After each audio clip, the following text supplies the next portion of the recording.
ಟಾರ್ಗೆಟ್ಗೆ ಮೋಸ ಆಗುತ್ತಾ?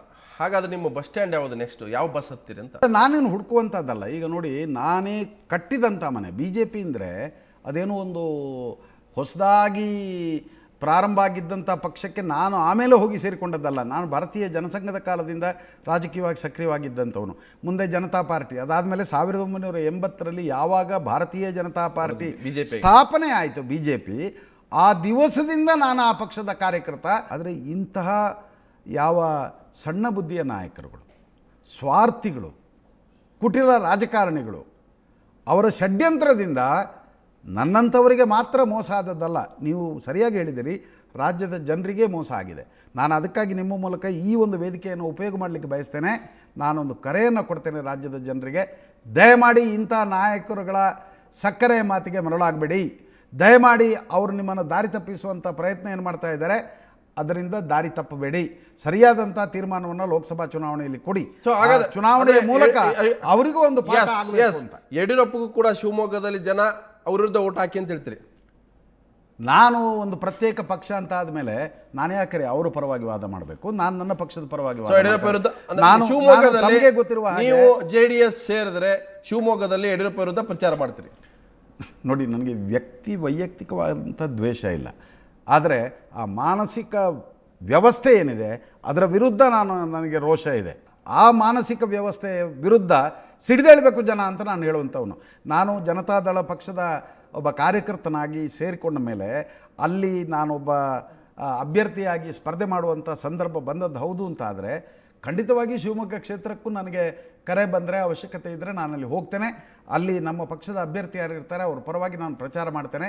ಅದರ ಜೊತೆಗೆ ಸೂಕ್ಷ್ಮವಾಗಿ ಇವರು ಮಾಡಿದಂಥ ಯಾವ ದ್ರೋಹ ಇದೆ, ಜನರನ್ನು ಮೋಸಗೊಳಿಸುವಂಥ ತಂತ್ರ ಏನಿದೆ, ಅದನ್ನು ಕೂಡ ಬಯಲು ಮಾಡುವಂಥ ಪ್ರಯತ್ನ ಮಾಡ್ತೇನೆ ನಾನು. ಸೊ ಧನಂಜಯ ಕುಮಾರ್ JDS ಸೇರೋದು ಯಾವಾಗ? ಬಹುತೇಕ ಮಾನಸಿಕವಾಗಿ ನಾನು ಸಿದ್ಧ ಆಗಿದ್ದೇನೆ. ಅಧಿಕೃತವಾಗಿ ಅದರ ಘೋಷಣೆ ಇವತ್ತಾಗ್ಬೋದು, ನಾಳೆ ಆಗ್ಬೋದು, ನಾಡಿದ್ದಾಗ್ಬೋದು. ಈಗ ಚುನಾವಣೆಯ ಪರ್ವಕಾಲ, ಶುರು ಆಗುತ್ತೆ, ಪ್ರಾರಂಭ ಆಗುತ್ತೆ. ಅದಕ್ಕೆ ಸಾಕಷ್ಟು ಮುಂಚಿತವಾಗಿ ಇಡೀ ರಾಜ್ಯದ 28 ಕ್ಷೇತ್ರಗಳ ಬಗ್ಗೆ ಚಿಂತನೆ ಆಗಬೇಕಾಗಿದೆ. ಅನೇಕ ಹೊಸ ಹೊಸ ಸಂಗತಿಗಳು ನಿಮ್ಮನ್ನು ಕಾದಿವೆ. ಬಹುಶಃ ಜನತಾದಳದ ಪರವಾಗಿ ಅನೇಕ ಪರಿಚಿತ ನುರಿತ ರಾಜಕಾರಣಿಗಳು ಮುಂದೆ ಚುನಾವಣಾ ಕಣಕ್ಕೆ ಬರುವಂಥವರಿದ್ದಾರೆ.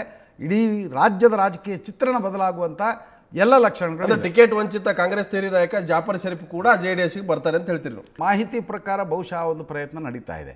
ಅವರು ಬಂದರೆ ನನಗೂ ಸಂತೋಷ ಆಗುತ್ತೆ. ನಾವು ಜೊತೆಗೆ ಕೆಲಸ ಮಾಡಿದಂಥವ್ರು ಲೋಕಸಭೆಯಲ್ಲಿ. ಬಹುಶಃ ರಾಜ್ಯದ ರಾಜಕೀಯ ದಿಕ್ಕು ಬದಲಾವಣೆ ಆಗ್ತದೆ ಲಕ್ಷ್ಮಣ್. ಯಾರು ಸ್ವಾರ್ಥ ರಾಜಕಾರಣ ಮಾಡ್ತಾರೆ, ಯಾರು ತಮ್ಮನ್ನು ಮತ್ತು ತಮಗೆ ಬಹಳ ಬೇಕಾದವರು ಅಂತ ಹೇಳುವಂಥವ್ರನ್ನು ಮಾತ್ರ ಬೆಳೆಸುವ, ಬಹಳ ಬೇಕಾದಂಥವ್ರು ಯಾರು? ಶೋಭಾ ಕರಂದ್ಲಾಜೆ. ನಾನು ಹೆಸರುಗಳನ್ನು ಹೇಳುವಂಥ ಅವಶ್ಯಕತೆ ರಾಜ್ಯದ ಜನರಿಗೆ ಗೊತ್ತಿಲ್ವ? ಅದು ಯಾರು ಬಹಳ ಬೇಕಾದಂಥವರು, ಯಾರು ಹೆಸರಿಗೆ ಮಾತ್ರ ಜೊತೆಯಲ್ಲಿ, ಅಂದರೆ ನಮಗೆ ಅನುಕೂಲ ಆಗೋದಿದ್ದರೆ ಇರಲಿ, ಬಾಕಿ ಅವರನ್ನು ನಾವು ಕಡೆಗಣಿಸ್ಬೋದು, ತೊಂದರೆ ಇಲ್ಲ, ಬಿಟ್ಟು ಬಿಡ್ಬೋದು ಅಂತ ಹೇಳುವಂಥ ರೀತಿಯಲ್ಲಿ. ಈಗ ನಾನು ಪದೇ ಒಂದು ವಿಷಯ ಹೇಳಿದ್ದೇನೆ. ನನ್ನ ಬಗ್ಗೆ ಬೇರೆ ಎಲ್ಲ ಅಂಶಗಳನ್ನು ಬದಿಗಿಟ್ಟರೂ ಕೂಡ ಯಾಕೆ ಒಂದು ರೀತಿಯ ತಾತ್ಸಾರ ಹೇಳಿ ಅಂತ ನನಗೇ ಗೊತ್ತಿದೆ ಸ್ಪಷ್ಟವಾಗಿ. ನನ್ನ ಹತ್ರ ಜಾತಿ ಬಲ ಇಲ್ಲ, ನನ್ನ ಹತ್ರ ಹಣ ಇಲ್ಲ.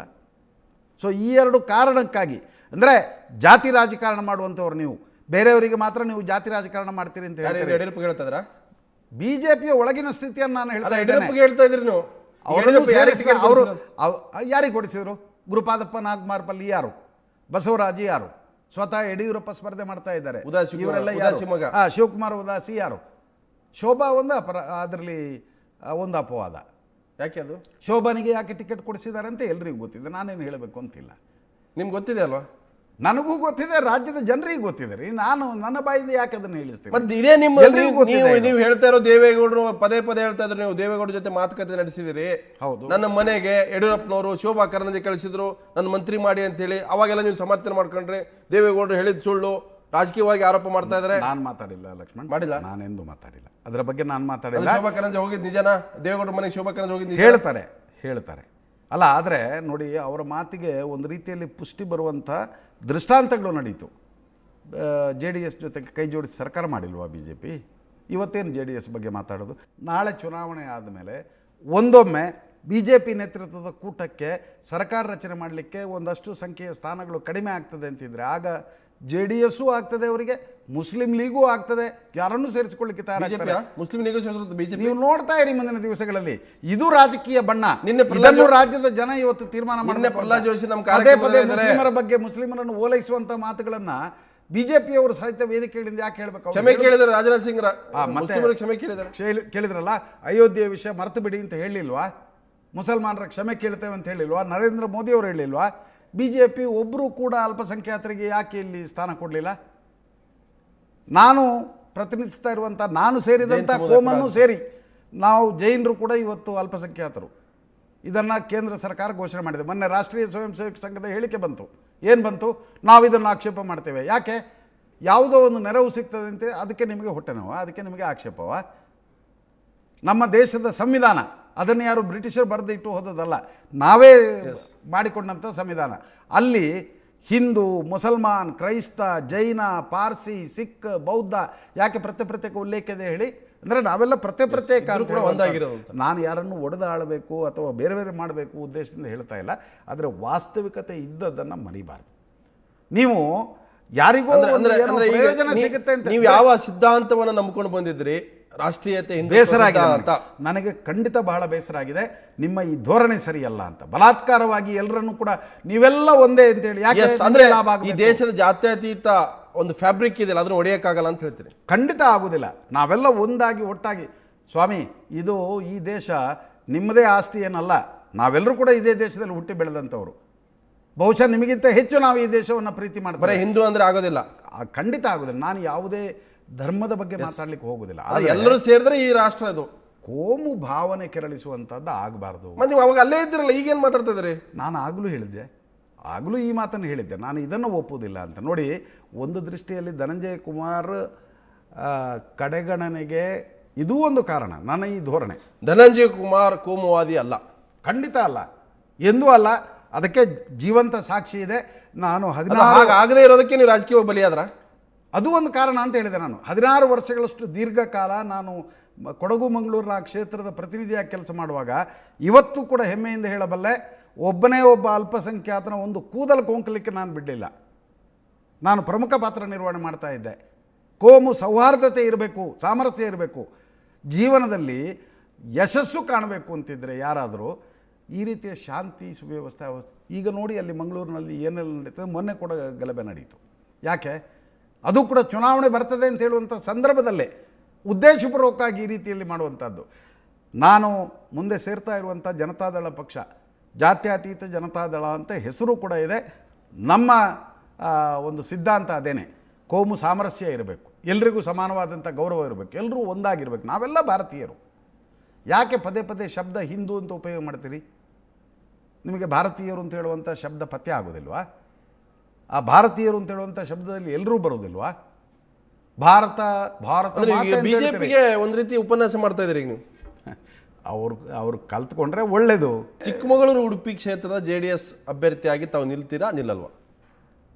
ಆ ರೀತಿಯಲ್ಲಿ ನನ್ನ ಪಕ್ಷದ ಎಲ್ಲ ಕಾರ್ಯಕರ್ತರು, ನಾಯಕರುಗಳು, ಅಲ್ಲಿ ಸಂಬಂಧಪಟ್ಟಂತಹ ನಾಯಕರುಗಳು ಅಪೇಕ್ಷೆ ಪಡ್ತಾ ಇದ್ದಾರೆ. ಚಿಕ್ಕಮಗಳೂರು ಉಡುಪಿ ಭಾಗದವರು ಅಪೇಕ್ಷೆ ಪಡ್ತಾ ಇದ್ದಾರೆ. ನಾನು ಅದನ್ನು ಪರಿಶೀಲನೆ ಮಾಡ್ತಾ ಇದ್ದೇನೆ. ನಾಮಪತ್ರ ಸಲ್ಲಿಕೆ ಪ್ರಾರಂಭ ಆಗೋದಕ್ಕೆ ಸಾಕಷ್ಟು ಪೂರ್ವದಲ್ಲಿ, ಅಂದರೆ ಸಮಯಕ್ಕೆ ಸರಿಯಾಗಿ ಒಂದು ವಾರದೊಳಗೆ ತಾವು JDS ಅಭ್ಯರ್ಥಿ ಆಗೋದ್ರ ಬಗ್ಗೆ ತೀರ್ಮಾನ ಆಗುತ್ತೆ. ಖಂಡಿತ ಆಗುತ್ತೆ. ಒಂದು ವಾರನೂ ಇಲ್ಲ, 19ರಿಂದ ನಾಮಪತ್ರ ಹಾಕ್ಲಿಕ್ಕೆ ಪ್ರಾರಂಭ ಅಲ್ವಾ? ಇನ್ನೊಂದು 2-3 ದಿವಸದೊಳಗೆ ಅಂತಿಮ ಆಗಲೇಬೇಕು. ಸೊ JDS ಪಟ್ಟಿಯಲ್ಲಿ ಹೆಸರು ಬಂದರೆ ನಾನು ಸ್ವಾಗತ ಮಾಡ್ತೇನೆ. ಈಗ ಇವರೆಲ್ಲ ದೊಡ್ಡ ದೊಡ್ಡ ಭಾಷಣ ಮಾಡ್ತಾರೆ, ವ್ಯಕ್ತಿಗಿಂತ ಪಕ್ಷ ಮುಖ್ಯ, ಪಕ್ಷಕ್ಕಿಂತ ದೇಶ ಮುಖ್ಯ. ಇದೆಲ್ಲ ಭಾಷಣದಲ್ಲಿ ಭಾರಿ ಒಳ್ಳೆಯದು ಕೇಳಲಿಕ್ಕೆ. ಆದರೆ ನೀವು ಮಾಡ್ತಾ ಇರುವಂಥದ್ದೇನು ಒಳಗಿಂದ ಇದ್ದು ಕನ್ನ ಹಾಕುವಂಥದ್ದು. ತಮ್ಮ ಸ್ವಾರ್ಥ ಲಾಭಕ್ಕೆ ಬೇಕಾಗಿ ಪಕ್ಷದ ಎಲ್ಲ ವ್ಯವಸ್ಥೆಗಳನ್ನು ನಾವೇ, ಆ ಪಕ್ಷದ ಬಗ್ಗೆ ನಾನು ಮಾತಾಡಿದರೆ ಇವತ್ತು BJP ಬಗ್ಗೆ ಇವರು ಮಾತಾಡ್ತಾರೆ ಅಂತ. BJP ಖಂಡಿತ ಅಲ್ಲ. BJP ಇವತ್ತು ಯಾಕೆ ಈ ದುಸ್ಥಿತಿಗೆ ಬಂದಿದೆ ಗೊತ್ತಾ ಲಕ್ಷ್ಮಣ್? ನನ್ನ ದೃಷ್ಟಿಯಲ್ಲಿ BJPಯ ನಿಯಂತ್ರಣ ಜನ ಬೆಂಬಲ ಇಲ್ಲದೆ ಇರುವಂತಹ ಕೆಲವು ಜನ ವ್ಯಕ್ತಿಗಳ ಕೈಯಲ್ಲಿ ಇದೆ. RSS ಬಿಜೆಪಿ ವಿರೋಧಿಗಳು ಹೇಳ್ತಾರೆ ಬಿಜೆಪಿ ನಿಯಂತ್ರಣ RSS ಕೈಯಲ್ಲಿದೆ. RSS ಬಿಡಿ, RSS ಅನ್ನು ನಾನು ಮಾತಾಡೋದಿಲ್ಲ. BJPಯ ಬಗ್ಗೆ ಮಾತಾಡೋದಿದ್ರೆ BJPಯಲ್ಲಿ ವೆಂಕಯ್ಯ ನಾಯ್ಡು ಅಂತ ವ್ಯಕ್ತಿಗಳು, ಅನಂತಕುಮಾರ್ ಅಂತವರು, ಅರುಣ್ ಜೇಟ್ಲಿ ಅಂತವರು, ಸುಷ್ಮಾ ಸ್ವರಾಜ್ ಅವರು ಲೀಡರ್, ಅವರಷ್ಟಕ್ಕೆ ಸ್ವಯಂ ಘೋಷಿತ ದೊಡ್ಡ ನಾಯಕರುಗಳವರು. ಬಿಜೆಪಿ ಬಿಟ್ಟು ಹೋದ್ರೆ ಅದಕ್ಕೆ ಪಕ್ಷಾಂತರ ಅಲ್ವ? ಈಗ ಧನಂಜಯ ಕುಮಾರ್ ಪಕ್ಷಾಂತರನೇ. BJP ಬಿಟ್ಟು ಹೋದ್ರಿ, KJP ಇಂದ ಈ JDS ಹೋಗ್ತಾ ಇದ್ದಾರೆ. ನಾನಾಗಿ ಬಿಟ್ಟು ಹೋದದ್ದಲ್ಲ. ಜನ ನೋಡ್ತಾ ಇಲ್ವಾ ಎಲ್ಲವನ್ನೂ ಕೂಡ ನಿಮ್ದು ನೋಡ್ತಾ ಇಲ್ವಾ? ಜನರೇ ತೀರ್ಮಾನ ಮಾಡಿದ್ದಾರೆ. ಅವಕಾಶ ಇಲ್ಲದೆ ಇರುವಾಗ ರಾಜಕೀಯವಾಗಿ ನೀವು ತಗೊಂಡು ಮನೆಗಿತ್ತು ಬಿಡಿ ಸ್ವಾಮಿ, ಅದೊಂದು ಆಪ್ಷನ್ ಇದ್ದೇ ಇದೆ. ಆದರೆ ಜನ ಇವತ್ತು ಬಯಸ್ತಾ ಇದ್ದಾರೆ, ನಿಮ್ಮಲ್ಲಿ ಇನ್ನೂ ಒಂದಷ್ಟು ಶಕ್ತಿ ಇದೆ. ಧನಂಜಯ ಕುಮಾರ್ ಇನ್ನೊಂದಷ್ಟು ವಿಷಯ ಚರ್ಚೆ ಮಾಡ್ತೀನಿ. ಅದಕ್ಕಿಂತ ಮೊದಲು ಇನ್ನೊಂದು